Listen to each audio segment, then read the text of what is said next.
is full of clowns. They're all stupid and they're proud, painted smiles on their mouths. I don't hang with bozos, homie, I can't be around. Taki? Eve, are you alright? This place is dangerous. Take my hand.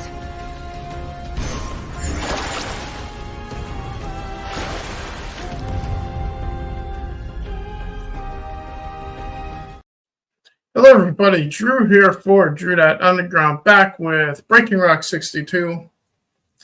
Joining me this fine afternoon, morning, whatever time it is, here on this Sunday. Joining me, my younger brother, Desert Nord. Hey, bro. Bro?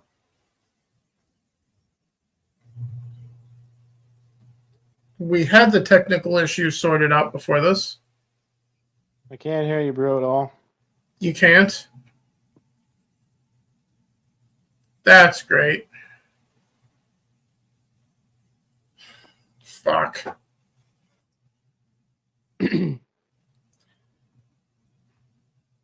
Well, since Nord can't hear me at all, he just did just a minute ago. Well, he's trying to sort that out on his end. Let me share my screen for the first audio acting stupid or what? For the first talking point here that we gotta talk about.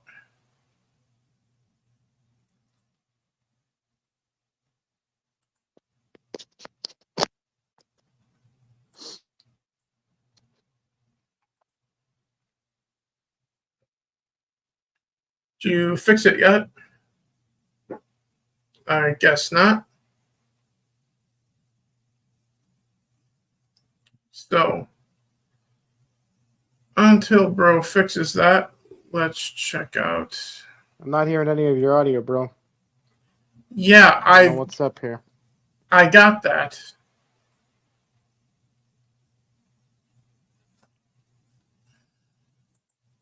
Let me try this.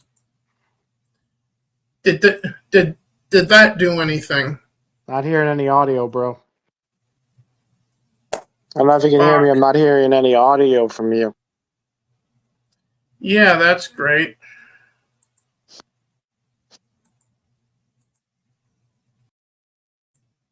Can you hear me? Did that help anything? I can't hear your audio for some reason. Fuck.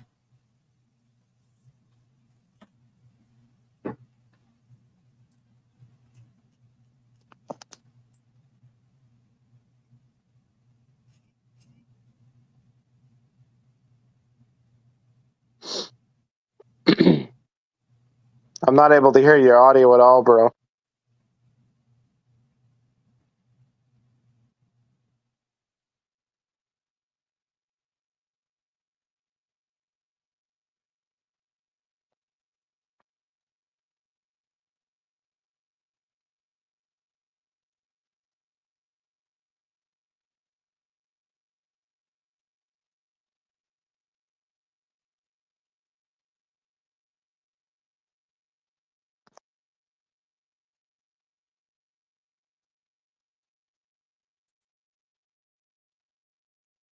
Okay.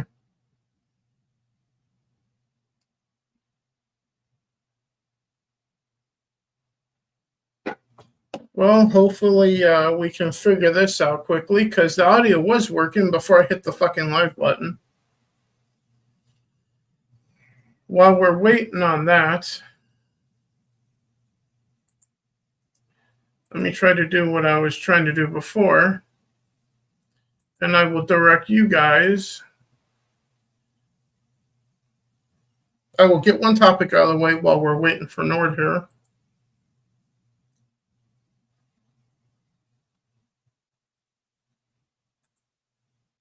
And that is last weekend, Minority Home, Mara Jade, and Nina Infinity did their coverage of the assassination attempt on Donald J. Trump and everything around that. So I encourage you guys to go check out Talk Nerdy, A Moment in History over on My Nerdy Home's YouTube channel.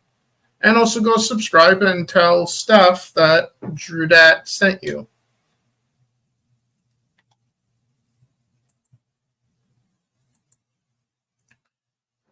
Is anything better now, bro? Trying to get my audio just right. Can you hear me now?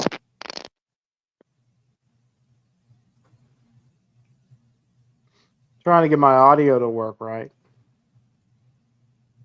Yeah, we got that, but can you actually hear me? Can you hear me, bro? Yeah, No? can you hear me? Not working right. Okay, he apparently can't hear me still.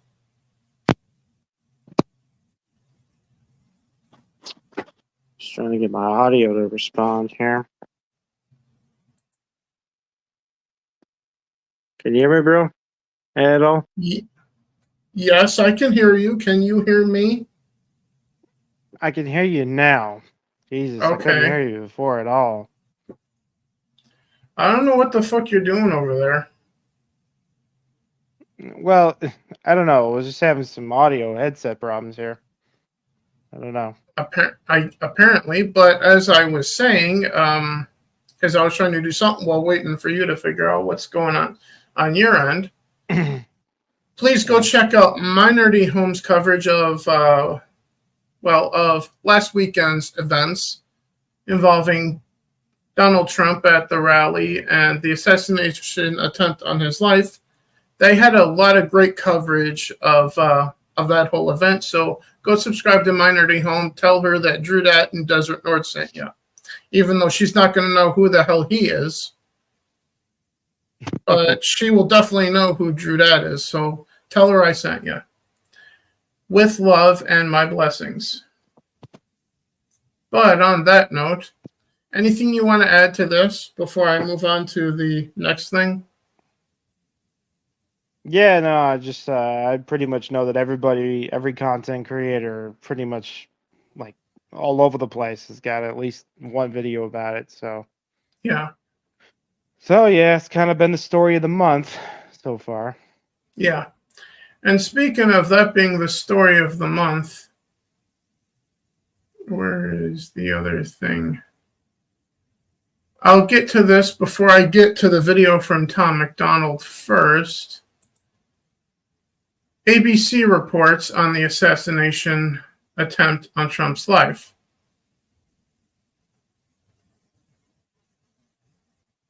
So let's check this particular video out right here.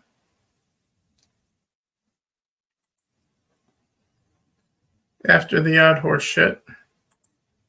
Here we go.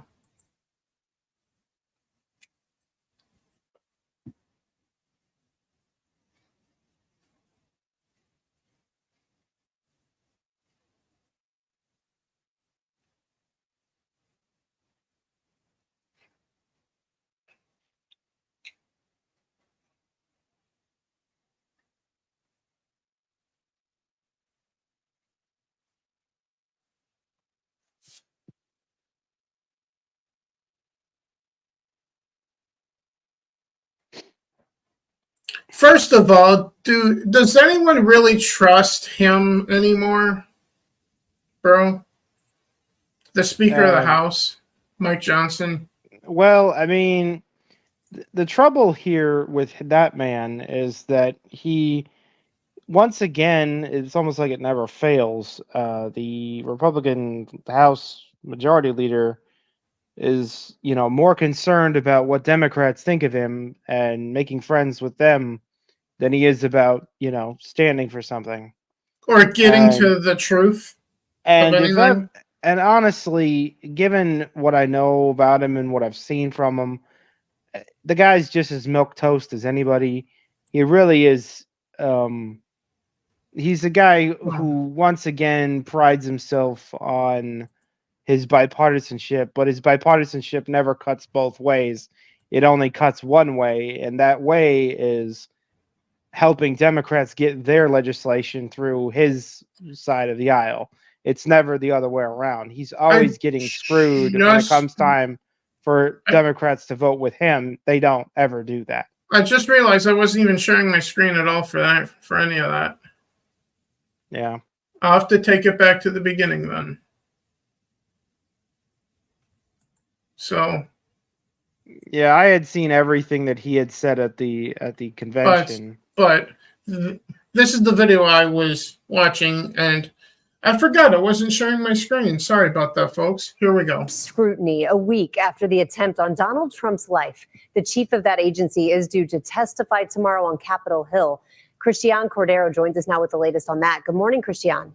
Rhiannon, good morning. The House Oversight Committee is expected to grill Secret Service Director Kim Cheadle, who told our Pierre Thomas the buck stops with her when it comes to protecting the presidents. A preview of the hearing played out at the Republican National Convention last week when senators confronted Cheadle, some demanding her resignation.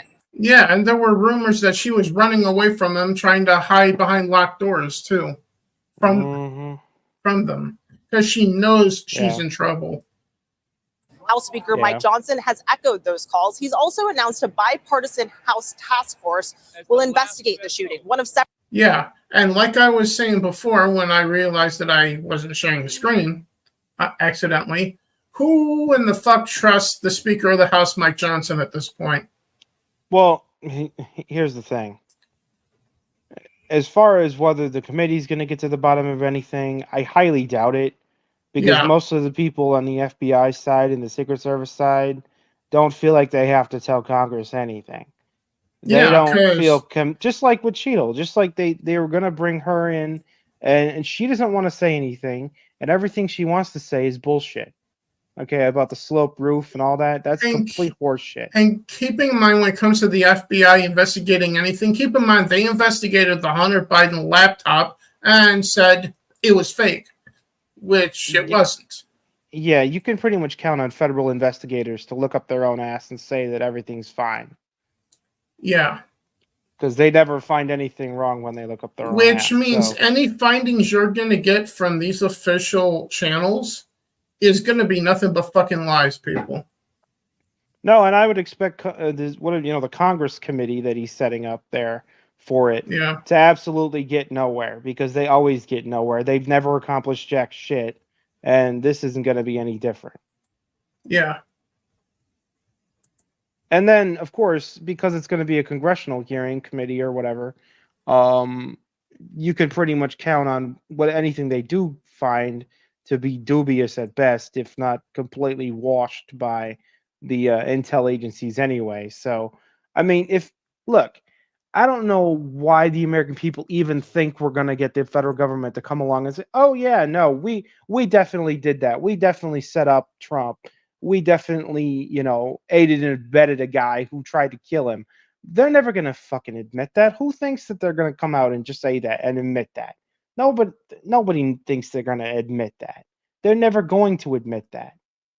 If that's exactly what happened here, you will never find out. It'll be 100 years before we find that out, and we're going to be dead before that period shows up. So, I mean, I said to my other friends, we're going to find out less about this situation, in all honesty, than we found out about JFK. I mean, we're going to find out less about this than that, which is, again, of course, that's crazy, because we found out so freaking little about JFK for so long, and all the rumors and bullshit that went on with that, I mean, we're just never going to know what the real truth is, and we're all going to sit there and assume we pretty much understand what happened here. And is anyone going to be held accountable? Freaking doubt it. I mean, maybe there'll be some fog people that will take responsibility for the failure. Maybe not. I don't know. But I highly doubt we're going to get to the truth on the matter. We're not going to get to the the nitty gritty of who did what, when, where, and why, because we all know that it's all very damning. This is not a failure that normally occurs. It just happened to occur, on their least favorite human being on the fucking planet. Right when it was the most fucking possibly convenient ever for the establishment to see him dead. I mean, like, literally, to believe that shit is all coincidence is amazing to me. that anyone could believe that shit is all coincidence. It's bordering on impossible to be coincidence. Yeah. There are no political coincidences, okay? If things happen, some fucking buddy meant them to happen that way. Like case in point, Trump still being here, that was intentional. That was the hand of God. As far as the Secret Service goes, nobody monitoring that roof, nobody responding to the crowd pointing the guy out, them not caring that he flew a drone 2 hours beforehand, them not caring that he was wandering around with a ladder and a rifle, them not caring about him climbing up on the fucking roof, them spotting him for over 2 minutes apparently with the Secret Service sniper guys. All of this tells you that they didn't care or that they were wanting it to happen. Okay, that's what all of that tells you. Okay, because you can't be this incompetent on accident if you're that particular agency. Because that particular agency's entire job at this point is to protect the life of the people that they're protecting. That's all they're there for. No other purpose. They're not there to listen to the speech. They're not there to fangirl. They're not there to do anything else besides make sure that that shit that happened does not fucking happen. But it happened anyway. Yeah. Okay. So that's where the disbelief for me comes in. So with that, we'll wrap this video up. Then we'll talk more afterwards. Several investigations playing out.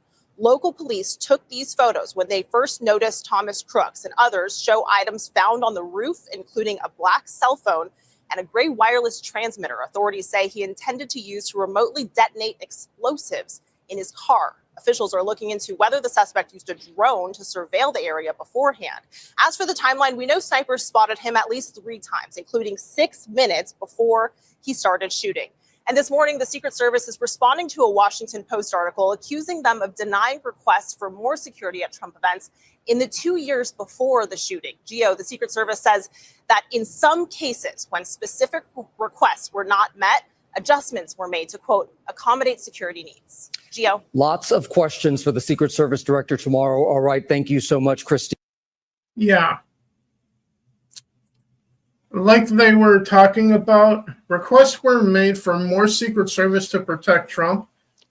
But as we well know, who controls the Secret Service? The Biden White House does. And here's the thing, though, about that. Like, the more security point is kind of a side bet. The primary problem is that those that were there were useless. It's not like more agents that are useless would have changed anything. If the agency themselves literally had eyes on the guy, were watching everything as it was going on, saw him with a gun, saw him aiming at fucking Trump, and were doing nothing about it until the gunfire started, then they're useless. It doesn't matter if you have 5,000 agents there. Okay? If none of them are doing anything about the situation until it's gunfire time, then they're useless. They're not helping. No number of agents at that point does any good for Trump at that point at all. So the problem is the agency's either A, serious incompetence, or B, perhaps complicity. I mean, I'm not accusing anybody necessarily specifically, but I mean, what does it look like to everybody who's observing that shit? Yeah. So, in other news, do you want to talk about the fake news for a little bit? Well, kind of difficult to tell what's fake and real these days, of course. Well, that's what we're going to do. We're going to talk about the fake news, and I know what the reaction to that is. Brother, what's that? What's that, brother? Yeah. Yes, what is that, brother? Yeah, well, that's the reaction to, as we well know, the fake news in light of the assassination on Donald Trump has been saying things like one side needs to tone down the rhetoric, turn the heat down, and they're talking about Trump supporters and MAGA, right? Well, see, the ironic part about anybody saying that Trump needs to tone it down, the only people that really need to get a grip are the people who are wishing death on him Yeah. In and other his words, supporters. in other words, what I got to say is CNN, Fox News, MSNBC, and all these other outlets like NBC and ABC who have been spouting and touting and wishing death upon Donald Trump, and it nearly happened. And because it nearly happened, they're like, you need to turn it down. No, you don't have the right to fucking say that because you have been spouting and calling for this man's fucking death for 8 fucking years. If anyone has to tone it down, it's fucking you, NBC, you, ABC, you, Fox News, you, MSNBC, and you, CNN, especially. Yeah, no, the 2 points I would make about that is that, like, what do they expect? I mean, and I know what they expect. That it's all disingenuous duplicity and bullshit. Okay, we all know the reason that they get their viewers all revved up in this. He's a Nazi. He's a danger to democracy. All this bullshit they push, as if even having someone to oppose the Democrats means that we're in danger of a fucking theocratic Nazism or something. This is literally their point of view, and it's the same point of view they spout every single night. Like, they all think it's like Nazi Germany 1933 or something, and it's not anything like that. It's not. And so they get all these viewers all revved up and pissed off and ready to do something about the horrible political nightmare they see up ahead if the enemy, the opponent party wins the fucking presidency. And then they wonder why somebody goes out and does exactly what the fuck the shooter did last Saturday. How is anyone surprised that their fucking rhetoric leads to that? Yeah, if anybody needs to chill the fuck out, it's the people that always want to go on about Trump being Nazi and destroying democracy and being a threat to the very fabric of the country. That's bullshit.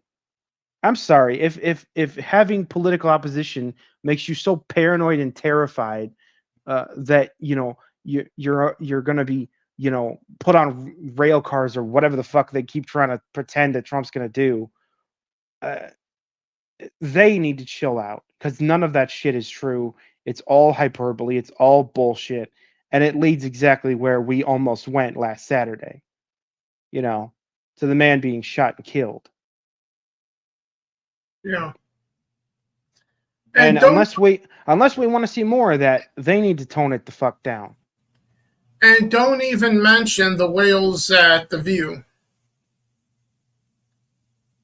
Yeah, well, no, I mean, and again, we say the media, okay? So there's talk shows, there's cultural icons, there's news media channels, there's talking heads on the Sunday shows and stuff.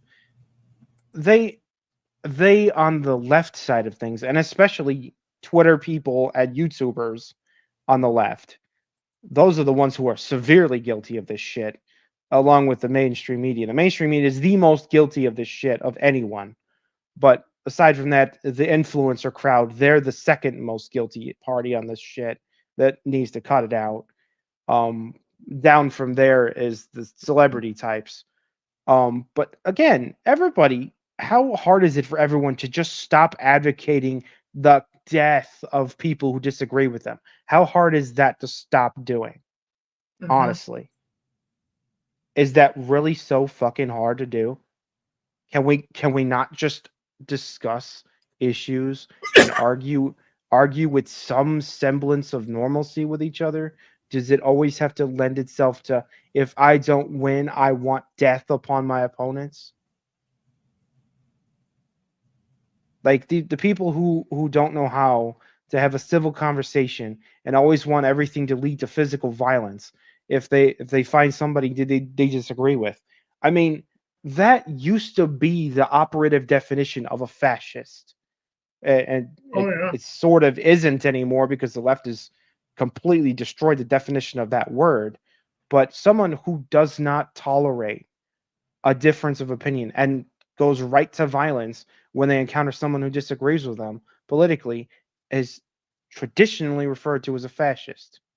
But now that you've got all of those types of people all sitting on the left side of the political spectrum, congratulating themselves about being morally high or something, and thinking that advocating violence is just fine when it's the right person, or in this case, the right wing person that they're advocating against.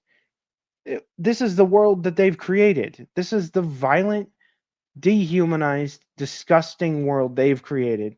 And it's not going to get better until they say, look, under no circumstances do we want people who disagree with us to be shot. That would be refreshing for the left to say. But they don't want to say, do they? They'd rather say the opposite. They'd rather say, yeah, shoot him, kill him. It's a shame they missed. That shit. They're always saying that shit. Well, and it's disgusting. Yeah, it's funny you say the word they missed, because if you notice the shirt that I'm wearing. Yeah, no, I know. I'm just saying that. Courtesy of hangovergang.com and Tom MacDonald. For instance, whether it's, the chuckle and giggle that goes on behind doors with elected officials, thinking this type of shit is funny, or whether it's the celebrity types who are too stupid to keep their opinion to themselves about it and think that advocating assassination is just Jim Dandy fine. A lot of people have stepped in shit over this situation, and it really is the mask is completely off of some people. Like, for instance, how Destiny, for instance, he really fucked himself good, because he decided to come out completely in favor of the assassination, and then doubled down on it and started making fun of the other victim, especially the firefighter that lost his life. Corey. He was up there just ragging on all of it. Like, he doesn't give a fuck about life. He doesn't give a fuck about being dignified about anything. He doesn't give a shit about any of it. He's just like, I'm just done with you people. I'm okay if you get shot and killed. That's basically how Destiny's opinion was after this. And it's not just him. There are other people on TikTok who are saying, you had one job and you missed. All of the leftist ghouls who are apparently completely okay with political violence all came out of the woodwork on this one. And it was apparently thousands and thousands and thousands of them that some of us didn't expect to see all of that rhetoric coming out of the woodwork, but it came like a flood. Well, I will get into things that I didn't expect to see, but in regards to support for Donald Trump, in a little bit. But one thing that I did expect to see, and before I get to one thing that I did expect to see, I just didn't expect to see it so soon, which is the video we're about to watch. You see on the screen here from Tom MacDonald. One thing that I don't ever expect, because it does not happen, is the names of the victims coming out of Biden's mouth or anybody in Washington. You know who says the names of the victims from it? Desert Nord, myself, Donald J. Trump. And we will get into it in a minute, his now running mate, J.D. Vance. And I see we got a comment here to look at. Never vote anything but GOP, says United Spacers Alliance. Thank you, United Spacers. Never vote anything but GOP. Nord, anything on that? Yeah, well, I mean, it's Well, first of all, I've never voted for anything other than GOP or writing in the name of a candidate. I've never voted Democrat. The one thing that's worth pointing out on that note is that there is somewhat of a chasm between the Republican Party itself, especially the establishment, of course. The rhinos, Trump, and Trump. Now, see, Trump is not fully married to the party because the party establishment doesn't like him. But Trump is fully married to the United States of America and its people, as we are now. So what I'm saying is, like, there's this chasm between the loyal Republican voter and the loyal Trump supporter. Yeah. There's this deep water that runs between them, so to speak. And I'm pretty okay with most people in the Trump loyalty category, but people who are 100% behind the Republican Party, they have some question. I have some questions for those people. And again, I separate the two for the sake of argument here, because I don't think they're all the same people. And just like I don't think every single GOP candidate is exactly the same. And many of them, some of them, are not actually on Trump's side. So I suppose that's the important point I would make about that. And then there's this in the stream chat, also from United Spacers Alliance. Thank you once again. Parrots lost us 2 elections in the 90s. Yep. Yeah, Perot, bro. Yeah, Perot. Ross Perot. Oh yeah, Perot, whatever. Parrot, Perot. Fuck yeah, it, no, at this point. Ross Perot, you're familiar. Yes, I'm familiar with him. That tiny billionaire, anyway.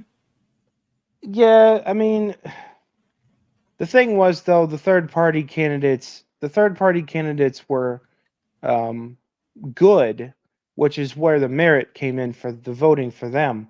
Yeah.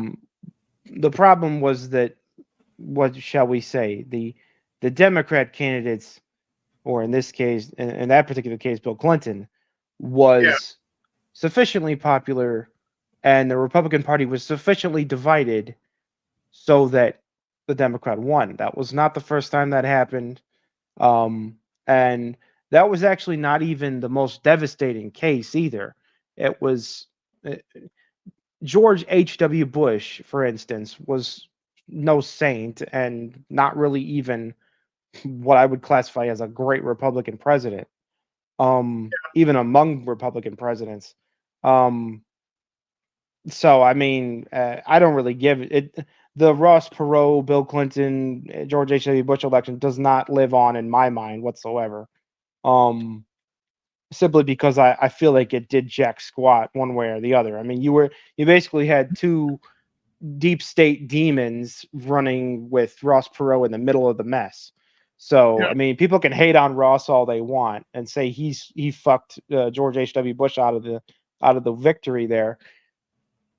But I would sit there and say, who cares? Because, I mean, well, there's no matter who won, the deep state was going to win. So there's also the conspiracy theories that George H.W. Bush was the one that shot and killed JFK, but yeah, that one's a little bit into the extreme for me, but but still, that theory is out there floating around. But he was the director of the CIA at the time, so yeah, I mean, he was. So it is what it is. But he at very least knew some shit. So. Yeah, but also someone who obviously knows some shit, Tom MacDonald.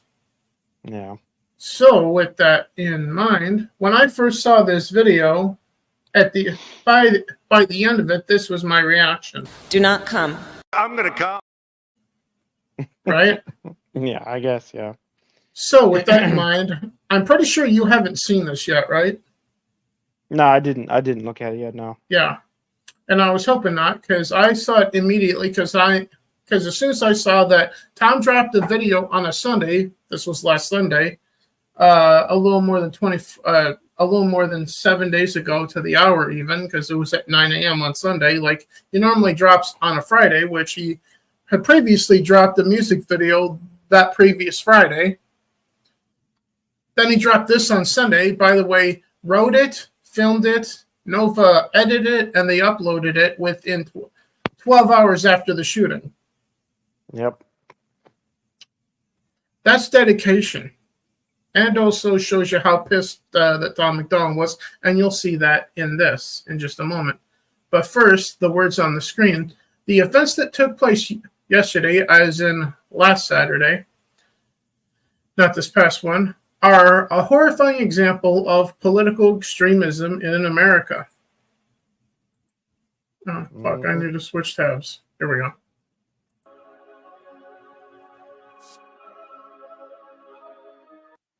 During a rally, shots were fired in in an attempt on Donald Trump's life.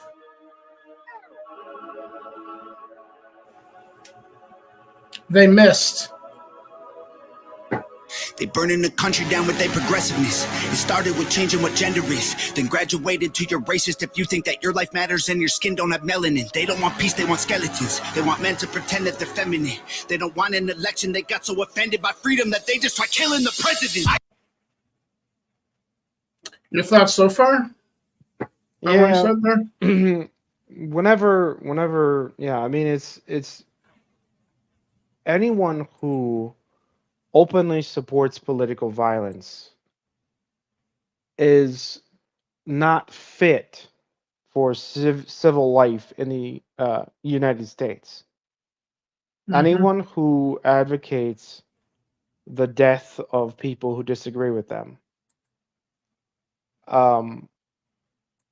really has a moral problem, has an ethical trap they've walked themselves into. Oh, yeah. And really needs to take a check of their, what's the phrase? Check their neck, Check their morality. Yeah, I mean, it needs to do some introspection about what they really believe, because if they're letting their beliefs destroy everything, they're not helping themselves. Mm-hmm. Okay, whenever, just like the Constitution says, whenever, or the Declaration of Independence says, whenever government becomes destructive to these ends, listed in the document, that it's the duty of the people to abolish it. Well, it's the duty of a person to abolish the feeling that my political enemies need to die. Mm-hmm. It's the duty of a moral person to sit there and say, just because I disagree with someone doesn't mean I want their life taken. That is what a good person says. Everyone else is not a good person. And it's as simple as that. And then that we find the difference. I believe you will not find anyone amongst MAGA, Make America Great Again, who want anyone who disagrees with them shot and killed. Meanwhile, on the other hand, everyone in the MAGA movement really just wants, a functional country primarily. Yeah. They don't want anybody to die. Meanwhile, anyone who hates Trump and hates the Make America Great Again people dead is anyone who seems to disagree with them at this point. Mm-hmm. Yeah, no, even for the most part. Now, not who you would have otherwise considered weren't even that far to the left. We're up there, saying horrendous shit. I'm not saying here that all leftists want Trump dead. I see more and more a lot of leftists actually voicing their approval of Trump, or even giving them $45 million a month. Elon Musk. Well, Elon's probably a pretty terrible example of a leftist these days, because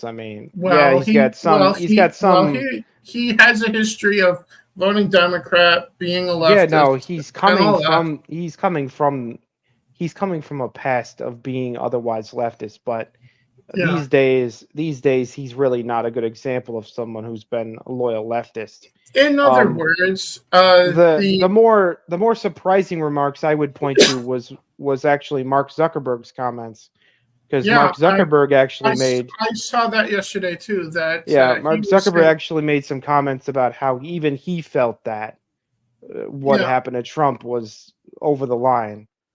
And I remember my reaction was, "Wait, what? Who?" Yeah, no, I mean, again, Zuckerberg. No, I am not going to sit here. Facebook. I'm not going to sit here and say anything. I'm not going to sit here and say anything complimentary about Zuckerberg, but even he. Well, I refuse to even call him by the correct pronunciation of his name. It's Zuckerberg, all right. Yeah, I'm just saying that even a guy like him was, so I guess you could say, shaken about it, which is interesting. But we'll get into a surprise person in a bit. Let's get back to Tom's video here. Yeah. At this point, because he has a hell of a lot more to say than just what he said so far about and what you tried to do was kill the president. Yeah. They don't want an election. They got so offended by freedom that they just try killing the president. I used to think that the woke were misguided, but now I can see that they're evil. Twitter is angry that Trump isn't dead. You know who got shot? Innocent people. Thought y'all were tolerant, thought we were equals. I thought you valued how everyone feels. Then why are y'all celebrating an attempted assassination like you're part of Antifa? Yeah.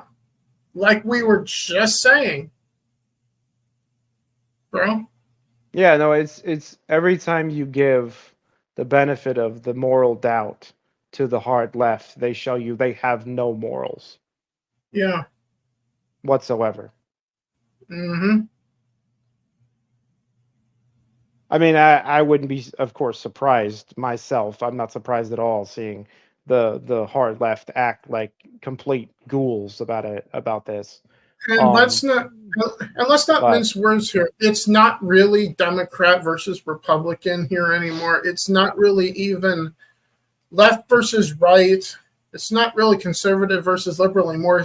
It's good versus fucking evil. Let's be honest here, folks. Well, no, that's why I said that people who are okay with assassinating people are just bad people in general. Like they're just flat out fucking evil. Yeah, no, it's an evil point of view to have. It's a darkness within inside them that should not be tolerated by anyone. Yeah, but I stand by everything I say on this channel. So if you don't like something I said, well, tough shit. You're just gonna have to not like it. Welcome to the underground. But on that note, let's get back to this. You're part of Antifa. Thank God the left can't aim. Thank God the right don't riot. Welcome to the home of the brave. Freedom and afraid of violence. You wish you was dying? Bitch, you missed. Thank God the left can't aim. Why can't they just shoot straight? Y'all are going insane. Bitch, you missed. There's no one else you can blame. Tried to lock them up in a cage. Now you trying to kill what you hate. Bitch, you missed. Told us. Like the shirt says, you missed. And thank God you did. Because I am one of the people that is convinced that if that bullet hit his target, if Trump did get killed, it would be open civil war in this country over it. There's no two ways about it. The United States would not have suffered that blow and stayed intact. You can almost guarantee that we would have civil disunity and we'd have civil war, for lack of a better word, which is, again, a weird word to use. Again, civil war is such a weird word, but a weird set of words. But we would have massive and completely untenable strife, probably on the streets of the country. Yeah. So, and others have said, and I've said something similar off camera, which I will say on camera in just a second. But in this situation, you had one side who wanted Trump dead. Somebody wanted this country in a civil war. But in that field in Pennsylvania last weekend, God had other plans. Yeah. And that's all I have to say. The reason Trump is still here is because God himself still has a job for Trump to do. That's why Trump is still here. Well, I mean, according to the what you would say there, founding documents, Providence shines down upon the good. You know what I mean? Mm-hmm. So, like I mean, if you could refer to the Bible, talking about good winning over evil in the end.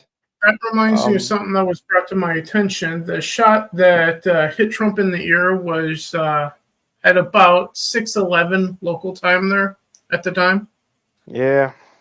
And if you go into the Bible, Ephesians 6:11, talks about putting on God's armor. Mm-hmm. coincidence? No, it wasn't. That was divine intervention. The part that I try to remember about the ballistics of it, so to speak, is that bullet went from the gun barrel through Trump's ear. our patriot friend Corey's head first, actually, and then past Trump's ear. Okay. So it's worth pointing out that a patriot did indeed take a bullet to the head, and taking that bullet to the head is probably, ballistically speaking, the reason it was off course for the most part. And also the But fact but that also his but head, also too. Trump turned his head, tilted and turned his head. Also, if neither of those two happened, he very likely would have taken it right on target. So, we not only owe the head tilt and turn, but we also owe Corey a debt of gratitude because he took the bullet first. And also, none of this information is confirmed, so take it as it is. Well, the ballistics of it is actually confirmed on that part. The bullet that went past Grace Trump's ear did go through Corey's head first. We do know now. We know that now. So that's confirmed information then. Correct, because yes, it Okay. is. Okay then. The forensics on it showed that is indeed the case.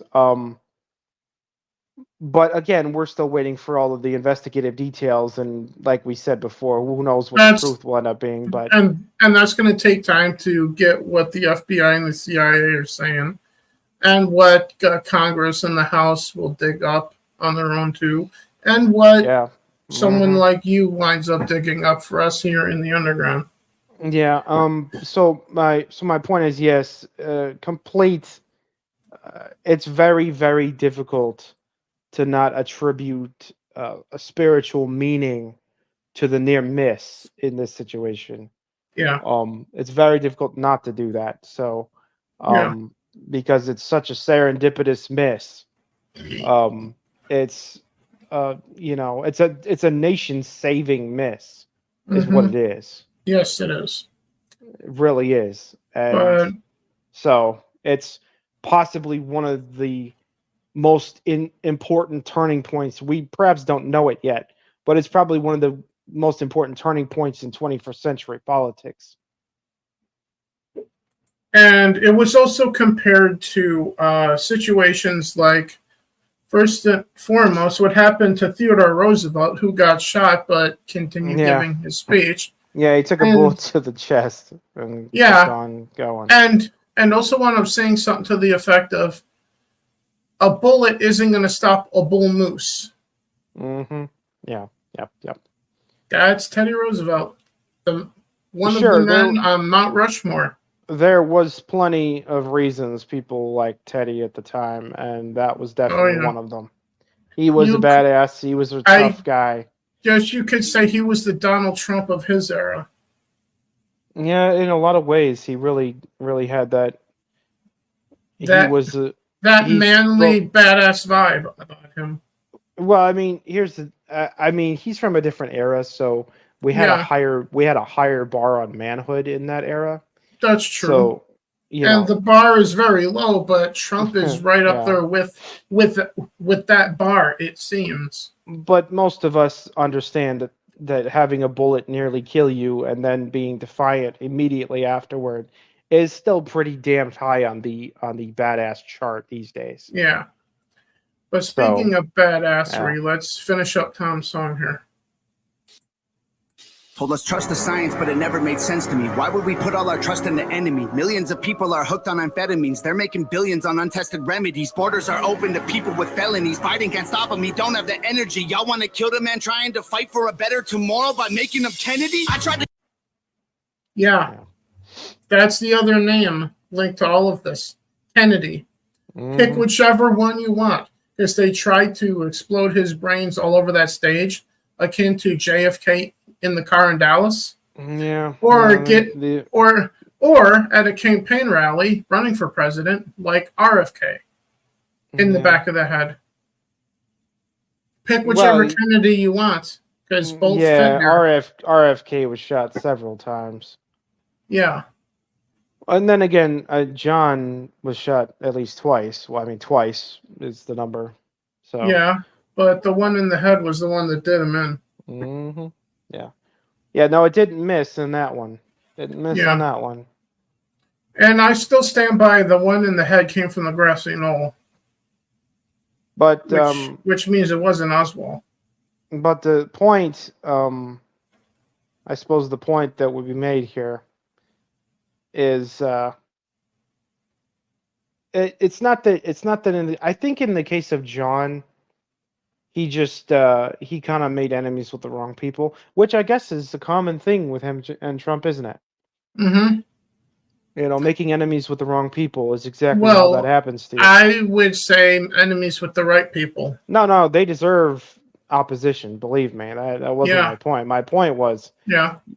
meaning powerful people who don't operate in the light; they operate in the dark, And behind who the do scenes. not care about our lives whatsoever, or No, anyone's yeah, for that matter. they will do anything to maintain control over the country's government, Mm-hmm. including kill a president, Anything. kill Yeah. kill a candidate, kill a president, kill anyone is Mhm. how they operate. Whoever's in their way, whoever's an obstacle, whoever's inconvenient will get the bullet. That's how they operate. Oh yeah. We And in know this that case, all too well. we are very aware that Trump is very inconvenient for many of them at this point. And like Trump said, their real target is you and I and the American people. Trump is just standing in the way. Sure. Yeah. Those are Trump's words, and a quote from the man himself. But on that note, let's finish this. Speaking of Kennedy, I tried to give y'all a chance. Like maybe the left isn't nuts. I was wrong, because y'all are exactly as crazy as every conservative person I know said you were all along. Wanna protest, go hard. Wanna burn flags, go off. But y'all are so triggered that you're pulling triggers at presidents. Y'all the terrorists when you're armed. Thank God the left can't aim. You are all the terrorists when you're armed. Yeah. Yeah. Thank God the right don't riot. Welcome to the home of the brave. Freedom And also, like Tom said there, that they are as evil as conservatives were telling him that they were.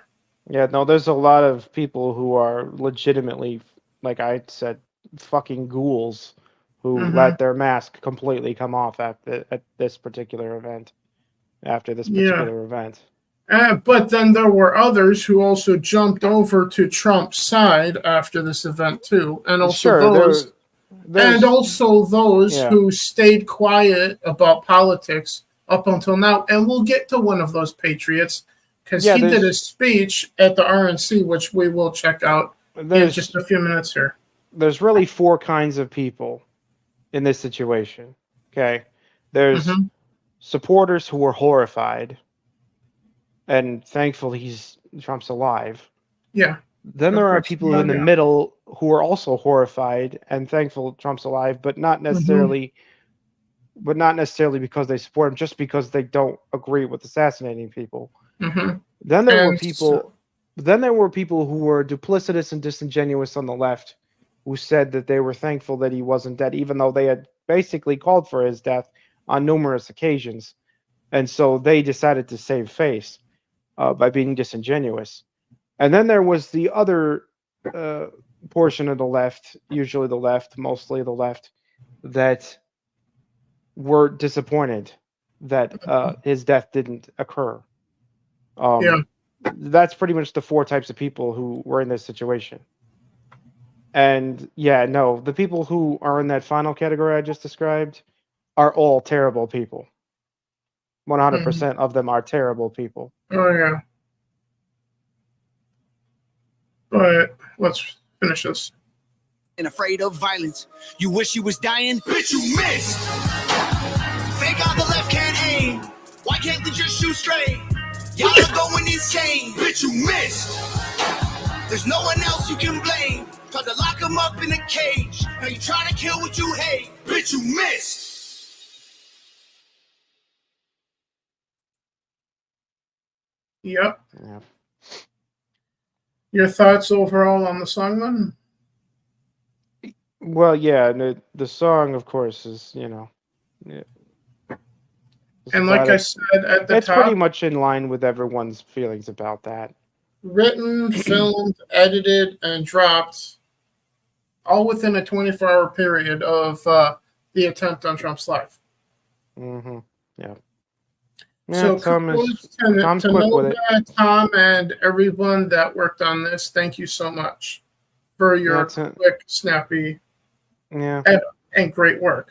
Tom's quicker than just about anybody with it. Good old JR from wrestling would say he's quicker than a hiccup. Yeah, that's quick. Yeah. Tom MacDonald's quicker than a hiccup because before Tom released this, I was saying to Mom at the time, and a few independent artists are going to do a song and video about this situation. And sure enough, in 12 hours, Tom was the first one in line. Yep. I called it. Again. Yeah. Yeah.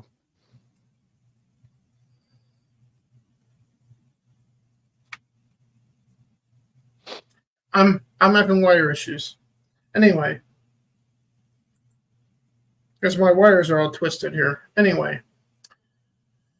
On that note, let's see. We checked out Tom's video. I promoted Talk Nerdy on their coverage of the attempt on Trump's life. I'll get to college football in a minute because that's out now. Let's talk about J.D. Vance real quick. Yep. He's now the nominee for Vice President of the United States. He's now Trump's running mate. Your thoughts on J.D. Vance, bro? Yeah, no, I mean, I would have pointed out that he is a Ohio firebrand. He is a guy who he's a pretty good choice. He's a very young choice. Oh yeah, and he's as good a choice as any, as I've said before.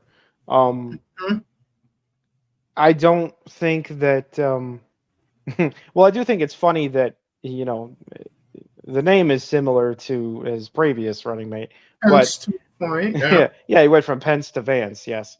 But on the other side of that coin, Vance comes from a working class family. The thing about Vance though is that who, by the way, I refer to as Jimmy Vance because his name is James. He is ascendant. He is a guy who is he really is an American. Like, yeah, if we wanted to have a guy who became a politician from being an everyman, he is an everyman. He's a guy who has been in poverty, has been through struggle, has gone through adversity, and has busted his ass to get where he is. Yeah, so he's the perfect person to be next to Trump. And so he is kind of like a perfect complement. He is definitely complimentary to Trump's ticket and is a great asset to the party in general. And I really don't have any negative things to say really about it. I think it's just fine. He's gonna be just fine. There's not a single honest person who is looking at that pick saying that was bad. That was not bad at all. That was surprisingly good, considering that Vance was on pretty much nobody's short list or very few people's short list. It was kind of surprising. A lot of people thought he might go, sort of like he might pick a woman or he might pick Vivek, or perhaps someone else. First of all, Vivek wasn't born in the United States, so he couldn't pick him anyway. Well, whatever. Fair point. But anyway, he just sort of went with like, look, just gonna pick a guy who's young, gonna pick a guy who's eloquent, exciting, but also a guy who's down home and touches the hearts of the working class, a guy who is from them, who is of them, who is one of them, and a guy who knows how to look. He's charismatic, he's funny, he's everything that Ron DeSantis wishes he could be. All right. While Ron DeSantis, for instance, was initially everyone's idea of what Trump's perfect pick would have been. But Yeah. as we now know, DeSantis is great on policy and great on governorship down in Florida, but he's not all that charismatic. And the whole running against Trump in the primary thing really muddied the water between the two of them. So that wasn't going to happen at that point. Yeah. So yeah, with everything considered, Trump picking JD Vance really is a very good pick, and it hurts him not a single bit. It just makes it that much better. You know. Yeah. So on that note, the next thing I got here is remember I was talking about earlier that there was a speech at the RNC from a patriot that they had on there. He's not an everyday man, but he was one of the, when it came to politics, one of the silent majority. Only at the RNC, he broke his silence. Yeah, in spectacular fashion, yes. Yeah. So when that was said and done, for definitely me, the highlight of the whole event, really. For me, this event, for me personally, and also from my background, knowing what I have been into in the past, can be summed up with one simple clip, folks. Damn! And what I'm talking about from the RNC event is something I'll call Trumpomania, courtesy of one, let me tell you something, brother, Hulk Hogan. So we're going to hear from the Hulkster himself. You can say what you want about the controversy that he had in WWE at the time and why he left, but that's not what this is about. Listen to the words he says in this speech, and then tell me you didn't shed a little bit of a tear here. Because this was also kind of where I was on and off over the years when it came to politics myself. And I can identify with Hulk Hogan here in breaking one's silence like I did in 2020. Back to the convention where professional wrestling legend Hulk Hogan is about to give his remark. Let's take those live.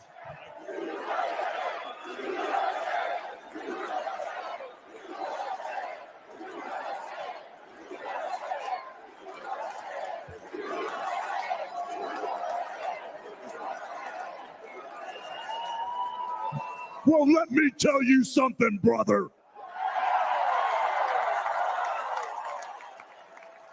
You know something? When I came here tonight, there was so much energy in this room. I felt maybe I was in Madison Square Garden getting ready to win another world title. Or maybe I thought. Yeah. It was so intense. The energy was so crazy. It felt like maybe I was going to press that no good stinky giant over my head and slam him through the mat, brother. Flashbacks. What I found out was I was in a room full of real Americans, brother. And at the end of the day, with our leader up there, my hero, that gladiator, we're going to bring America back together. One real American at a time, brother.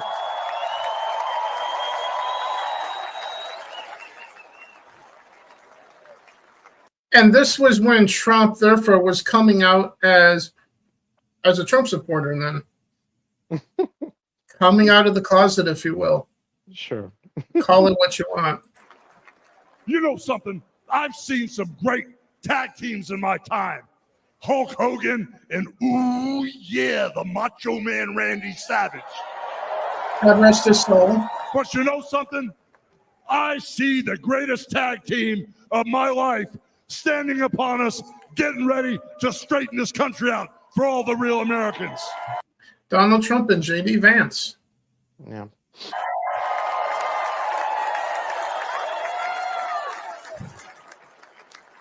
You know, even though you guys are real Americans, you better get ready. Because when Donald J. Trump becomes... He almost said Donald Dick Trump. Yeah, he did almost say that. And as soon as I heard that, I laughed. The President of the United States, all the real Americans are going to be nicknamed Trumpites. Because all Trumpites. Yeah. The Trumpites are going to be running wild for 4 years. So with the power of Donald J. Trump and all the Trumpites running wild, America is going to get back on track.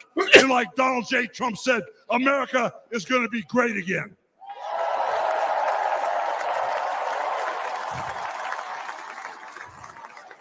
You know, when I look out and I see all the real Americans, I think about how Donald Trump, his family was compromised. When I look out there and I see Donald Trump, I think about how his business was compromised. But what happened last week when they took a shot at my hero and they tried to kill the next president of the United States? Enough was enough. And I said, let Trumpomania run wild, brother. Let Trumpomania rule again. Let Trumpomania make America great again. Thinking I'm gonna start cutting carbs. I need to drop my belly fat. Great. If you want to drop this. Yeah, you knew he had to rip the shirt. That's a classic. Like he does every time, but he has Trump Vance right there on his chest. Sure, yeah. Showing that Hulk Hogan is now MAGA. Yeah, yeah. It is what it is, everybody. Yeah.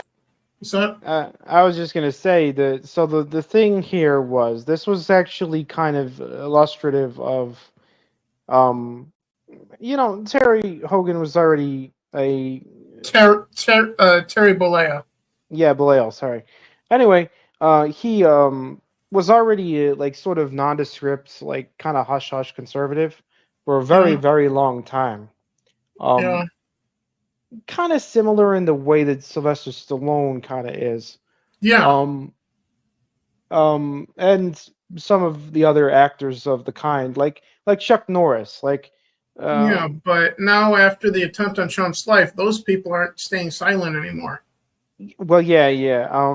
So he was kind of the guy who was leaning in, already a supporter pretty much, but just not telling anyone openly. And so basically what this was for him was a violent shove into activism for him. Yeah.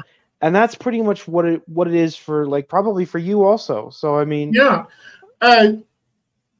For the first time ever, the Monday after the attempt on Trump's life, I wore a Trump shirt to work. I vowed to never do that. So, yeah, you're right about me with that. It prompted me, gave me a violent shove even further than I already was. And I was already sitting right here in this room going, Trump 2024. Yeah, no, it's just now I'm wearing the shirt in public. Yeah, it's just like with Elon Musk. Elon Musk was another high profile one where he was just like, that's it. Like he had a Deadpool moment where he was like, that does it. And enough is enough. Yeah. And he just decided that, shit was about to go down and he's there for it. Basically turned a guy who was a fence sitter into an activist. That's what the hell happened here. A lot of the people who are leaning but fence sitting jumped into the field on the Trump side of things. And that's what happened here. And where that started for me was 2020, the election. Yeah. But yeah, I feel like, and then this only cemented it.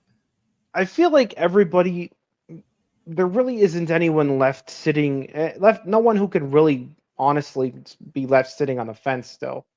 If you're still sitting on the fence, you're never coming off the fence. Mhm. Like, this was the one thing, like, if open political violence doesn't get you off the fence, nothing would. So, you know. The reason I came off the fence is because the left extremists took my fucking fence way over there and said being in the middle was way the fuck over there. I'm like, I can't go that way. Yeah, so the thing is, he wasn't, Hulk Hogan was not a fence sitter in the classic, not like Tim Pool sense. For me at the time, yeah. He was already a conservative guy. He just wasn't. He wasn't an activist. Like I said, he wasn't an activist. It wasn't public knowledge. Kind of like Chris Pratt in a way. Yeah. Chris is the kind of guy who keeps his cards close to his chest. He is and has been a Trump supporter, for instance, for a while, probably all the way since 2016. But he's not been a guy who just comes out and says it like Hulk Hogan's saying here. Publicly, yeah. Sure, and that's again like Hogan was saying in the other video he did. It's because he never wanted to make half his audience run away. He never wanted that, and that's just good. That's just good brand marketing, is what that is. Yeah, that's smart. Which that's I smart business. Agree. Yeah, that's just a guy who understands that you can't make money being partisan. But that's just what that is. Yeah, but also in this speech, in the rest of it, Hulk breaks character, forgets about being Hulk Hogan intentionally, and speaks to us as Terry Bollea. Yeah, no, and so what I was gonna say is I think for Hulk Hogan, what it was that he stopped caring about the promotion of it all, the business side of it all, and said, you know what? The business side has to set aside because I can't sit here and justify caring about the business side anymore. It's too important. It's gone too far. This is my line, and it's been crossed. So I'm no longer. He's basically like, I'm no longer concerned about the marketing of it.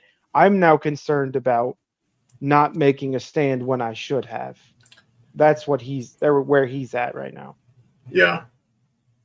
So with that, let's cross the line into Trump Bollea. Yeah, right.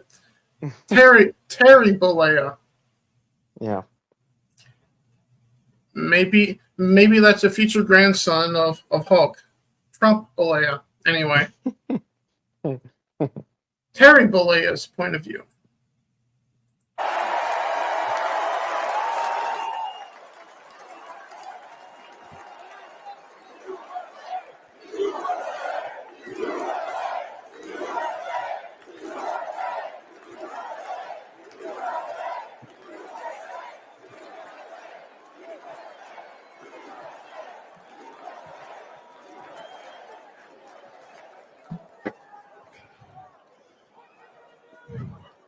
You know something, Trumpites?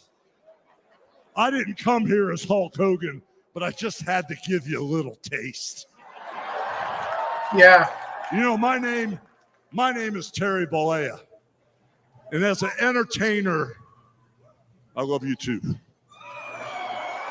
And as an entertainer, I tried to stay out of politics. But after everything that's happened to our country over the past 4 years, and everything that happened last weekend, I can no longer stay silent.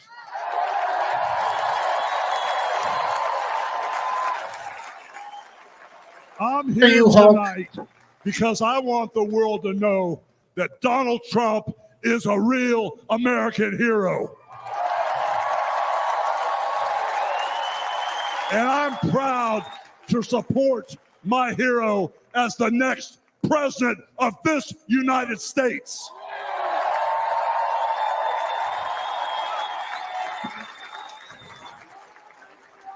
You know, guys, I've known Donald Trump for over 35 years. You know, hold on a second, hold on. I just had a flash. A little backstory there. There were back-to-back WrestleManias that were held at one of Trump's venues. I believe it was WrestleManias 5 and 6, maybe, or maybe 6 and 7, somewhere within that time frame. So, yeah. Mm-hmm. The facts back up what Hulk is saying there. Yeah. Flashback. I just had a flashback, man. This is really tripping. You know, the last time I was up on stage, Donald Trump was sitting at ringside at the Trump Plaza. I was bleeding like a pig, and I won the world title right in front of Donald J. Trump. And you know something? He's going to win in November, and we're all going to be champions again when he wins. Oh, yeah. Yep. We're all going to be champions when Donald Trump becomes president again. You're damn right. Bro? Oh, yeah. Yeah, no, it's an important victory. It's the well, it's the prophecy, right? It's the 2016 was A New Hope, and then 2020 was The Empire Strikes Back, and then 2024 is Return of the Jedi. That's what it is. It's what it is. This is the trilogy, and hopefully we don't get a sequel trilogy. Yeah, let's not do that. Let's not do a Disney sequel trilogy. Let's do a George Lucas trilogy in which Don Jr. becomes president of the United States, or J.D. Vance next. Yeah. I probably would vote for J.D. How about you at this point, bro? Yeah, we'll see how he does. I really hope that he continues to ascend, you know? Yeah, I hope he proves me right as a vice president here. Yeah. And like I said, I've known that man for over 35 years, and he's always been the biggest patriot, and he still is. He's always told you exactly what he thought, and he still does, brother. Yeah. And no matter the odds, he always fought. That reminds me of me in a way. I usually tell you what I think, don't I? Yeah, for the most part, yeah. When I'm thinking it, and if it's something that I don't think I should say, then I don't say it. Sure, it's called having tact. Yeah. Mm-hmm. But tact is not needed when it comes to the evil, corrupt politicians of our country. It is what it is. Finds a way to win. And when he's back in our White House, America is going to start winning again. Mm-hmm.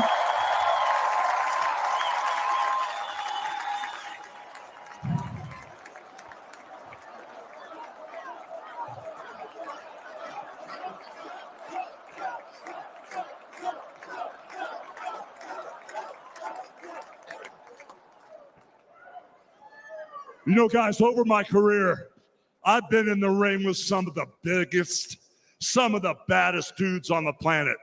And I've squared off against warriors, ooh yeah, savages. And I've even, like I said, body slammed giants in the middle of the ring. And I know tough guys. But let me tell you something, brother. Donald Trump is the toughest of them all. Yes, he is. They've thrown everything at Donald Trump. All the investigations, the impeachments, the court cases, and he's still standing and kicking their butts.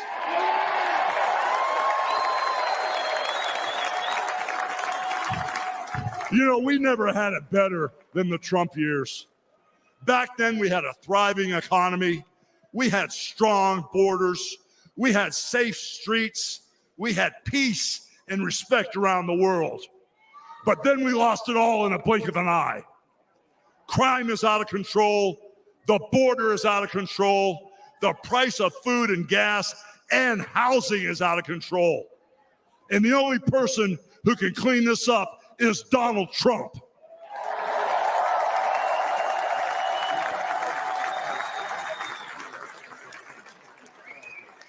You know, guys, I really, really love this country. And I've lived the American dream. And I want my kids, your kids, and all those little teeny Hulkamaniacs out there to live the American dream too.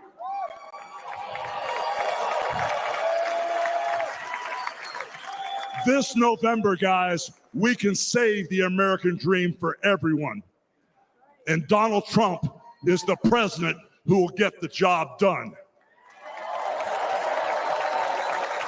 So all you criminals, all you lowlifes, all you scumbags, all you drug dealers, and all you crooked politicians need to answer one question, brother. No, boy. What you gonna do when Donald Trump and all the Trumpomaniacs run wild on you, brother? God bless you, and thank you.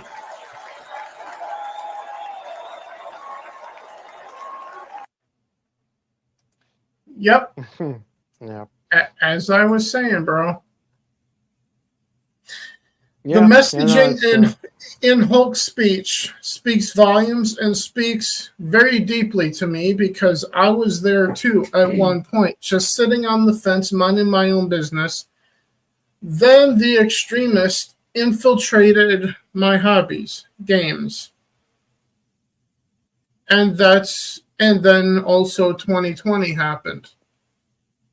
And that election said to me, my silence is now broken.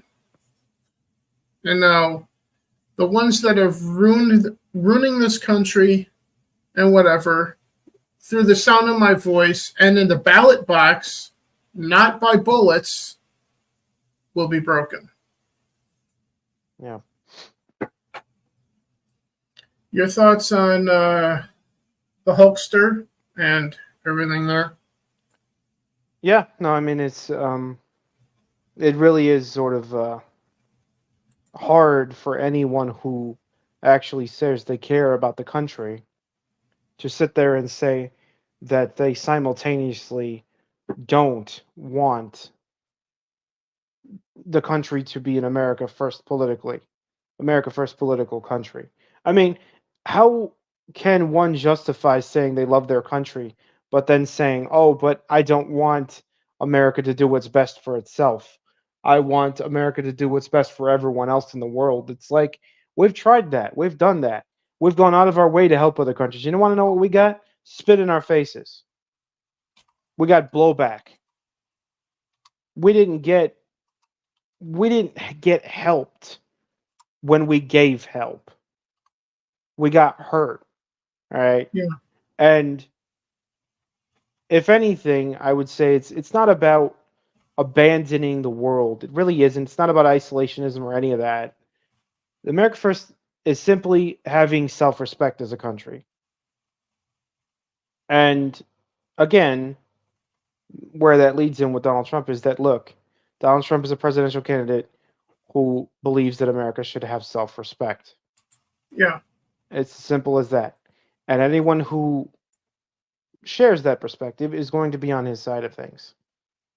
And so, I mean, for me, I am really, really myself sick and tired of watching shit policy get implemented that doesn't do anything besides hurt the country economically and, physically.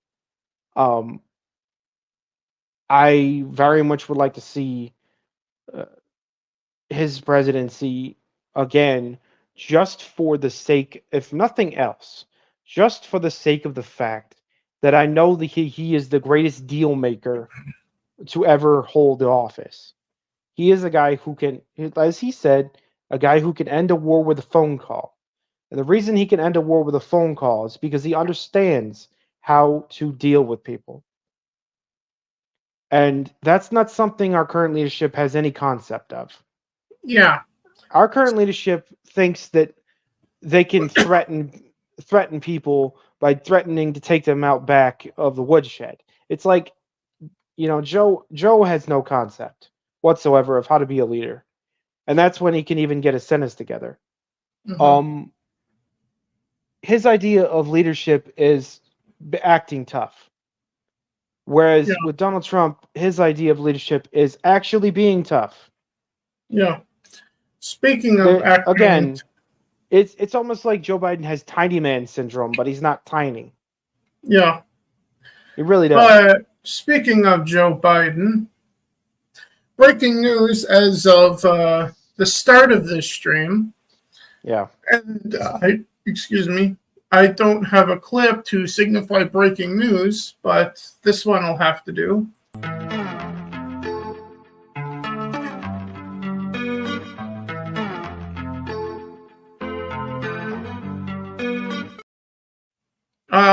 According to reports, Biden is dropping out of the presidential race for 2024. So we will check this out from Fox Now and see what's going on here.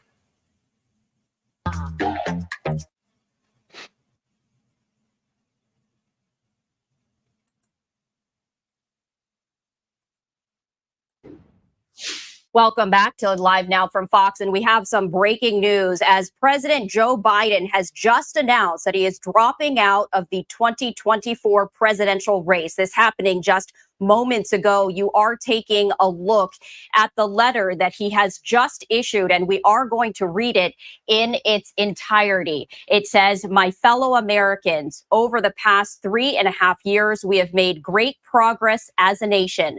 Today, America..." Have we, though? Delusional. Yeah. "America has the strongest economy in the world." Really? Well, okay. When did we not? At what point did we not have the strongest economy in the world? That isn't saying much. Yeah. We've made historic investments in rebuilding our nation, in lowering prescription drug costs for seniors, and in expanding affordable health care to a record number of Americans.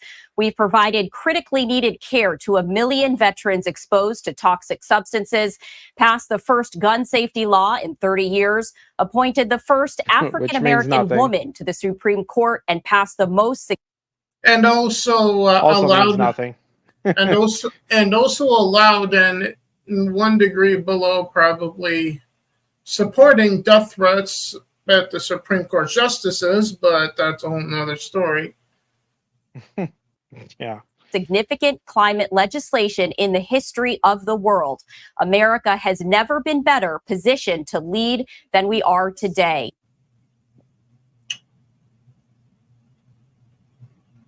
Just imagine writing a more delusional sentence than that one right there.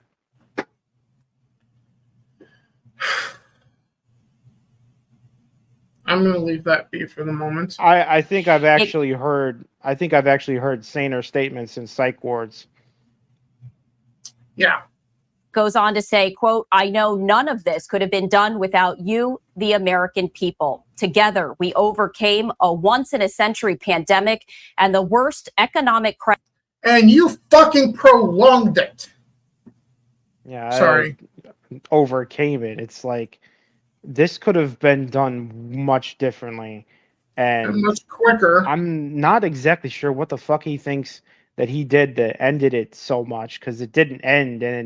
And with any regular haste whatsoever, it went on for years, and it didn't need to do that, but it did anyway. Also the lying to the American people about masks, the vaccine, and everything that came with it. Yeah, no, and then of course the mandate, which was never constitutional, and thank fuck it got struck down.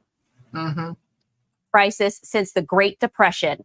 We've protected and preserved our democracy, and we've that's literally like the SpongeBob meme. We saved the city, SpongeBob, while it's burning. Preserved our democracy. You mean your democracy, because you're the one still spewing hate against anyone who opposes you. In other words, anyone who loves freedom and the Constitution. His administration preserved democracy by destroying it and establishing dictatorship. Yeah. It's revitalized and strengthened our alliances around the world. Strengthened our... That's the most delusional line of the whole paper. Strengthened our alliances? Yeah, right. NATO is on its last legs, practically. I mean, what is he even talking about? And also the fact that that our country is one of the biggest laughing stocks of the world right now. France doesn't trust us. Great Britain doesn't know whether we're sane or not anymore. India's literally almost turned its back because it can't trust us. And because of this administration, Ukraine was invaded by Russia. China is eyeing Taiwan. Yeah. And then don't get me started on what's going on in Israel in the Middle East. Yeah, and there's that. Yeah. Mm-hmm. No, the world's on fire, and Joe Biden's over there saying we've never been stronger. And the world's never been peaceful. Meanwhile, the entire building and room that he's sitting in is on fire. Yeah, the temperature in the room has never been cooler, everyone, even though there's literally flames licking his fucking suit. Everything's fine, and then plaster hits him in the head. That's supposed to happen. Mm-hmm. It has been the greatest honor of my life to serve as your president. Yeah. And while it had been my intention to seek re-election, I believe it is in the best interest of my party and the country for me to stand down and to focus solely on fulfilling my duties as president for the remainder of my term. I will speak to the nation later this week in more detail about my decision. For now, let me express my deepest gratitude to all those who have worked so hard to see me reelected. I want to thank Vice President Kamala Harris for being an extraordinary partner in all this work. And let me express my heartfelt appreciation to the American people for the faith and trust you have placed in me. Well, on that part, I can agree. She's extraordinary. She's extraordinarily unqualified for her current position and for any future position in this federal government. Biden wants to thank the American people for their help and whatever. And allow me to thank you, Joe Biden, for everything you've done for this nation. Yeah. You know, kind of like how a drive-by helps the recipient of the bullets. That's the same way his administration has helped the country. Like our mom has said, be sure to let the door hit your ass on the way out. Or no, that was the song by Jokes on Wokes. Go woke, go broke. Meanwhile, from us here in the underground, and that includes our mom, be sure to let the door hit you in the ass on the way out, Joe. And for me personally, I hope it goes right up your asshole and you get stuck on it. So the thing I was actually discussing with our mother actually earlier was the question of who do they think exactly could possibly do them any good. Well, this is their internal polling is not good. Yeah. So this is the part where we get to start speculating on who's going to lose to Trump. Yeah, I know, right? So, in recent memory, there has not been a major, either Republican or Democrat, to start their presidential campaign in August, basically. That has not happened in recent memory. I don't think it's ever happened before, but also... no, there's no recent examples to go on. All of this prompts the question in my head, should you and I waste our time reacting to stuff from the Democratic convention here on the channel? Well, I mean, for the sake of making fun, perhaps, but for the I'm sake sure, of, bro, as far as woke bullshit and insanity goes, there's going to be a festival of it to go on. So if you like discussing insanity, that there'll be plenty. So I'll give you the vote. Should we cover it here on the channel? Well, I mean, like I said, mockery is useful at times. All right, then we'll do it. It's not, look, bro, let's not give full court press to the situation. It's just that obviously there's going to be laugher moments, there's going to be insanity, there's going to be dumb shit, there's going to be absolute woke insanity all over the place. So it's worth highlighting some of that. In other words, on that episode of Breaking Rocks that we do that, which I guess we're now going to do, I expect to see this clip in that stream? A fucking lot.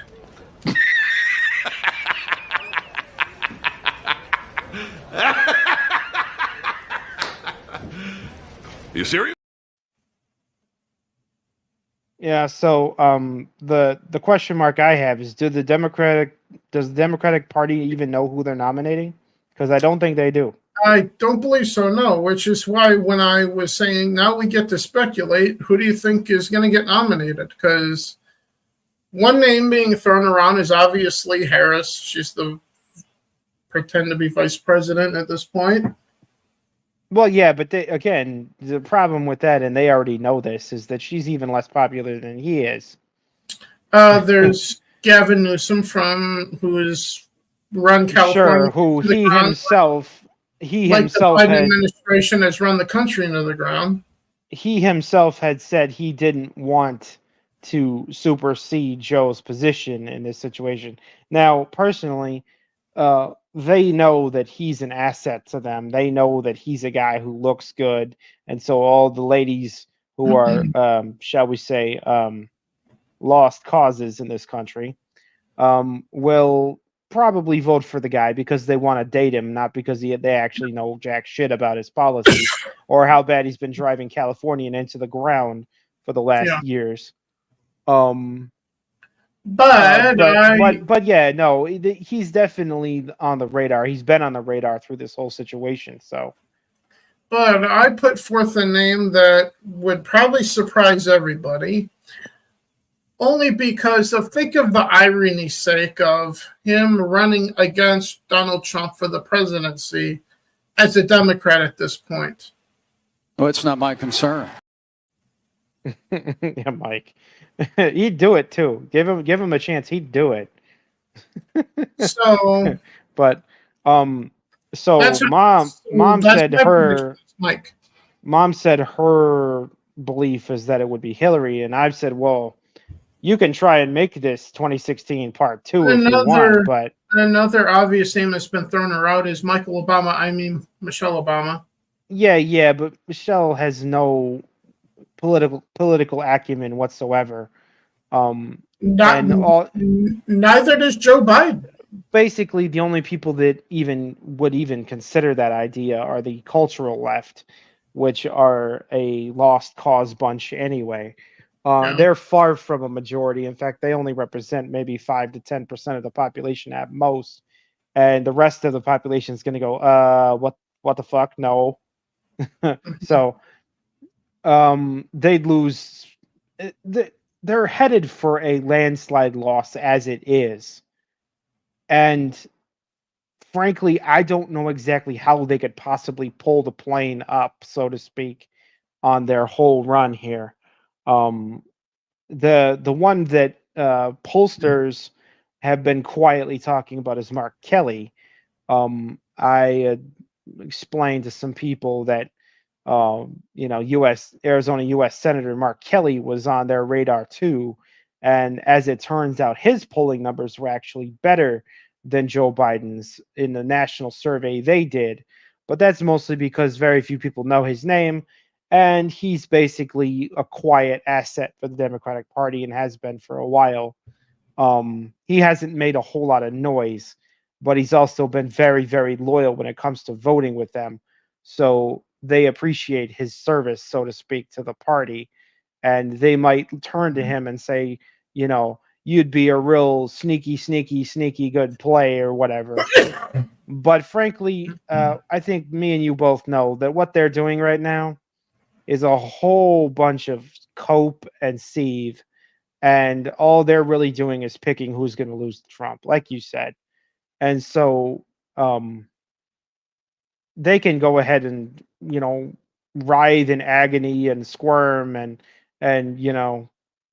scream like zombies in the sun, but the election is all but pretty much settled already, and they just, for some reason, some of them don't seem to realize that yet. But it may end up being a very precipitous landslide when this is all said and done, and that's the way it's looking right now. There's no political option even if they go with somebody who no one is thinking about right now as the top of the Democratic Party ticket, out of the blue, out of nowhere, some guy that's supposedly, shockingly refreshing or whatever to the Democratic Party, there's not enough people who are currently inclined away from Donald Trump to win this election for them. Granted, Joe really lost the narrative completely after the debate and everything that's happened since then. His campaign completely fell to pieces.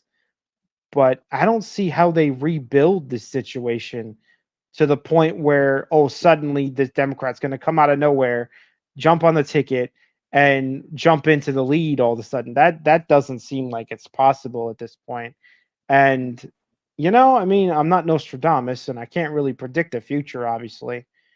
But they have one of the biggest uphill battles any political party's had if they really think they have a chance or are going to try and win that election in November. I don't think they understand. That's not uphill. That's like a 90-degree slope, man. That's a mountain cliff face. That's not an uphill climb. That's a sheer cliff that you have to scale with no equipment. You know what I mean? You're only equipped with people who we already know about. Again, you're not going to win with Kamala. That's just going to go down in flames. You're not going to win with Michelle. She doesn't pull high enough, and that's a dumb idea anyway. All we can do is you wouldn't even win. You wouldn't even win with Gavin Newsom. He pulls worse. He pulls worse than them anyway, too. Yeah. So I mean, because everyone knows Gavin's been running California into the ground. Even former Californians know that shit. So there's a segment of coastal Californians who still like the man, but that's pretty much all there is going for the dude. Everyone else knows he's a shit governor, been running his state, and well, hopefully never the country, but his state into the ground, for years, and with no end in sight out in California. I mean, hell, if I were a Californian, I might want him to run for president just so he can get the fuck out of the governor's office.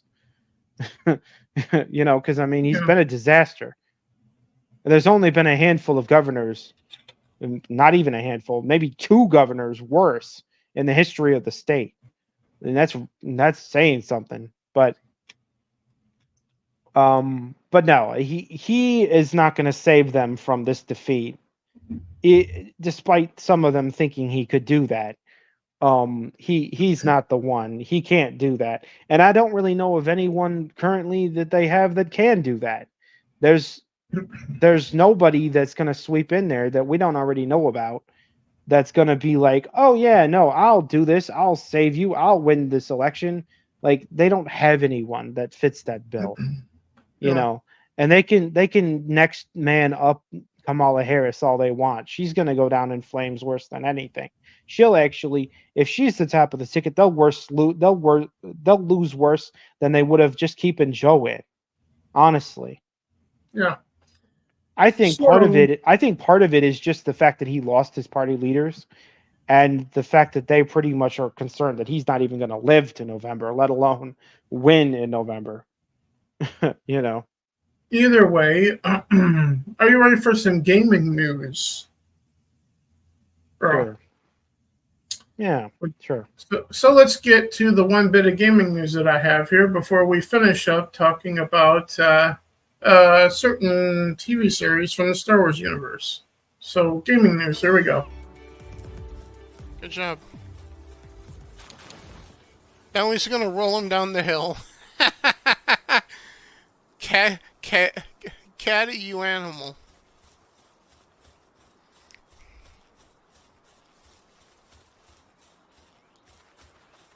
Now what?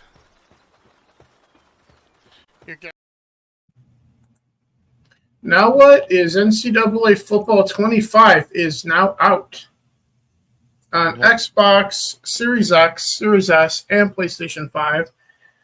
And from what I've played, which is just playing The Road to Glory, which playing as a player in NCAA Football, NCAA Football's back, baby. Yep. and it's worth your money. Yep. As soon as we heard they were making it, we were excited and we were waiting for it. So, and personally, I'm not disappointed in it. Is there a couple things that I'm missing from it, from my point of view? Yes, but shit, there goes my pencil again. But it's good enough for being back for the first time in 10 years, bro. Yep. Oh yeah, yeah. No, it's nice. It's nice to see, you know, a beloved game series back again. It is nice to see. Yeah, and actually a decent football game instead of the shit Madden every year, which I will also be covering that business here on the channel as well. Yeah, and I mean, on this or the other channel, one of the two. You know, they say variety is the spice of life, and the thing that draws people to college football is the variety. And the atmosphere of it. Yeah. No, I mean it's easily more fervent than the NFL is. Oh yeah, absolutely. And it's also more competitive than the NFL is. And less rigged, some people might say. yeah. But on that note, I'll ask you a question that I've never asked you before. We know where you stand in what your NFL team is, the Texans, whatever. Yeah. But do you have a college football team that you consider your favorite or that you consider your team? There is, the Texas A&M Aggies is number one for that. But why should I not be fucking surprised? But other than that, the Stanford Cardinals good, MSU, Georgia Bulldogs are good. The Tar Heels are a good team. There's quite a few that I sort of fancy.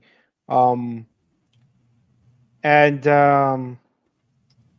I don't mind Ohio State and Penn State, which is there's a lot of Midwestern teams I'm tempted to like a lot. You know, the Illini are a good team. Personally, I fancy probably the most the Navy midshipmen. Yeah, Navy's good, and then Duke, of course. But then there's also the historical college teams and schools like Notre Dame. Yeah, Notre Dame is a favorite for a lot of people, and then the Ohio Buckeyes. And then also the current national champions, the Michigan Wolverines. Mm-hmm. Yep. Which, by the way, a lot of people are loyal to Michigan. Which, by the way, the head coach that won the national championship is now the head coach of the LA Chargers. Yep. Mm-hmm. And Jim Harbaugh. So yeah, I'll be seeing what he does with them, I know that I could easily go with like, instead of going with TAMU, Texas A&M, I could obviously prefer something like SMU or the Longhorns even, or maybe even the Sooners. But I just kind of leave Texas A&M as my mainstay. Yeah, that's just the way it is. And like I said, for me, when I was in Minnesota, it was whatever state I'm in. Since I'm here in Arizona, there's two colleges. There's the Sun Devils, which I don't care for because the name Devils in the name. And then there's the Arizona Wildcats. But I'm more partial to the Navy midshipmen because we have had family members who served in the Navy. So it is what it is. Yeah, and I think a close second, if I'm being perfectly honest, is the Baylor Bears out there. Yeah. I've never minded them. I've always liked the team. It's a close favorite. So I suppose my top three probably would be Navy, Ohio State, and I guess. And obviously Penn State comes to mind too, but I got it. I guess Texas Longhorns then. Yeah. I mean, but yeah, Penn State comes to mind. Penn State's a good team, but it's never really been my favorite. Yeah. Currently in my playthrough, I'm currently a sophomore for a school from Georgia, Crenshaw State. Very small Yeah. school. Yeah. And the other two that come to mind are the Gators and the Hurricanes, which are fine teams also. Mhm. Not really like top in my favorites list, but I mean they're definitely a lot of people's favorites. But And then personally, of course I fancy there's the this, pro style offenses. So, and then of course there's the Seminoles, the Gamecocks, and the Crimson Tide. Those are Alabama. the other three that come to mind in the South. Yeah. And And then so, there's yeah, the I mean, Iowa Hawkeyes. So this sort of gives anyone who's listening a good idea of just sort of like the number of possible favorites, the Yeah. diversity. Like I said, this The variety. this is what actual diversity looks like. And what actual football video game ought to be. Yeah. Mm-hmm. And so you've got many teams to pick from. And the weirdest part about this is that this is still an EA game. Yep. I have no words. EA is gonna be happy probably with the results of this situation. Unlike their past projects. We'll see what this means for Madden 25 in August. I'm not gonna hold my breath because I'll suffocate. But yeah. We got Bugs Bunny on the cover, Christian McCaffrey, so who the fuck knows? Even though I'm pretty sure I know, and I'm pretty sure it's going to be shit. Just like last year, and the year before, and the year before, and the year before, and at that point. But on that note, any last things about college football before we get to a joyous occasion? No, to round out the stream. That's kind of all I have to say about the college football game. It's an excellent title, and I hope that I get to enjoy it. And we'll see if I get a chance to buy a copy of it or not.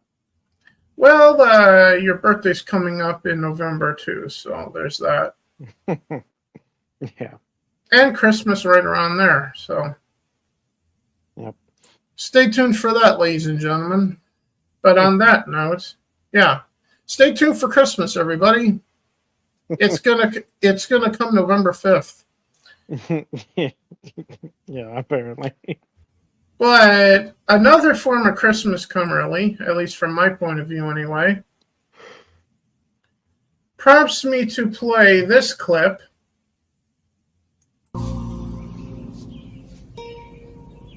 What the fuck is this piece of shit? And we got to talk about the Acolyte. Yep. Why? Because season 1's in the books. And finally, no one's going to give a shit to talk about it. So, no, and then they want a season 2. That's hilarious. The most hilarious part. Yeah. So finally... Oh, God. Finally, we don't have to concern ourselves with shitty Star Wars for a little while, hopefully. Even though, for the record, Nor and I haven't watched it, and we're never going to, in the case of the Acolyte. Yeah, no, I'm not really a fan of hate watching things. I usually just don't watch things that I don't want to see. Mm-hmm. Same here. Yeah. Unlike other YouTubers who do it to get views and to draw attention to their channel. I get that, and you're right to do that. Yeah, no, I don't blame some of them because in some cases the show ends up with less viewership than the actual reaction vids do. Yeah, so that's actually funny. In other words, channels like D-Day Cobra, RK Outpost, Nerdrotic, and countless others get more viewership than the show itself. Yeah. Oh man. I understand. Yeah. But also, we're not going to watch it to talk about it here on the channel. We're just going to talk about the reactions to shit. Mm-hmm. Like we always do. And when you have a show that's so universally fucking hated by even some in the lamestream Hollywood media, I have no words for that. Well, the joke writes itself. all I can say about the Acolyte is that it's self-promotive garbage, and it's so typical of today's Hollywood and today's Disney, that they just don't give a flying fuck about the IP anymore. They literally are just 100% sold on how great they think they are at everything they do, and no matter Yeah. what they touch, despite how shit it actually is, they think it's fucking great, and they're willing to blow smoke up their own asshole about how great it is, while everyone else is telling them, "Hey, your shit sucks. Fuck you," and they're still Yeah. like, "No, my shit is good. I'm talented. I'm good at this. Please," while they lose money. Mm-hmm. And honestly, it's fucking dumb. And on Friday Night Tights, I heard one joke from, I don't remember if it was Gary or who it was, but somebody said something to the effect of, when, what's her name, the showrunner, who was Harvey Weinstein's former assistant, Yeah. Leslie Headland, was in the board meeting being told that Disney wants a show about Sith. She misheard them and thought that they said that they want a shit show. Yes, that's ironic, actually. That's pretty good. So shout out to Gary or whoever that was on Friday Night Tights for that good one. Uh-huh. that was damn good. Yeah. But on that note, anything you want to add, or any bullet points you want to bring up, or topics you want to bring up before we close down? I would just say about the Acolyte that, Star Wars has been a dead horse for a while now, and they just keep on punching and kicking and punching and kicking and punching and kicking this dead horse. And I'm kind of wondering when they're going to realize that they're doing that. They're not helping the horse is dead. You've killed it, and you're not helping by kicking and punching it further. Like, fucking stop already. Disney, fucking stop with that Star Wars shit. Please. Fucking stop. Though I will leave you guys with this: whatever the next project that Disney announces for Star Wars, my reaction is the same as it was when this got announced like 4 or 5 years ago, and that's this. Well, it's not my concern. Yeah. Yeah, no, I for a while there, I was disgusted and horrified at first, and then I was apathetic, and now I'm just, again, disgusted and horrified, but mostly about how they won't leave it alone. It's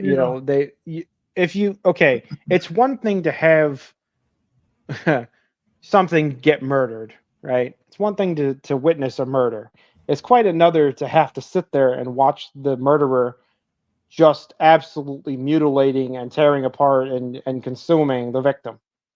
Like, that's a whole nother level of sick and horrifying. And that's what we've had to sit here and do with Disney, with Star Wars. So everything they do at this point, to me, is literally just desecrating the corpse of Star Wars. That's all they're doing at this point. Mm-hmm. And so, yeah, no, I want nothing to do with any of that shit. I don't trust Disney at all. The company is a disgusting disgrace at this point, and everything they touch is trash. Just like that clip thumbnail shows there on that screen. It's trash. And, what we do with trash is we don't consume trash. We throw trash away. We get trash as far away from ourselves as possible because it's not good for us. It's not healthy. It's dangerous. It can make us sick. It can even kill us if we're not, careful. Mm-hmm. And that's the way I see that whole fucking company and everything they produce. It's fucking trash, and so are they. Because what do you don't get valuable things out of the garbage. You get trash, and that's exactly why Disney doesn't produce anything but trash, because they're a garbage can. Yeah. So on that note, thank you everybody for tuning in to check this out this fine Sunday afternoon. We did this today because I've been up for like 14 hours by the time that we were going to do this yesterday evening at 6. Nord was already asleep. Yeah, it didn't work out for either one of us. So Yeah, so I was going to sleep and he was waking up. So I went and texted him and went, we'll do this tomorrow at noon. So once again, thank you guys for checking it out. I appreciate you. I don't care if you hit the like button. I don't care if you subscribe. But what I do care about is leave a comment down below if you have any thoughts on anything that we talked about here today. yes, we won't say like, subscribe, and share. We will say do as you wish, do as you will. As long as what you will is talk to me. Leave a comment down below. Just like, oh, and that reminds me, thank you in the comments section from earlier. United Spacers Alliance, thank you for being here in the live stream chat. I appreciate you very much. I appreciate you for being here, kind of like... Do not come. I'm going to come. So on that note, see you guys. I don't know about next Saturday. We'll see if anything comes up between now and then. If it does, see you next Saturday. If not, we'll see you next time we see you. Yep. Good night, everybody.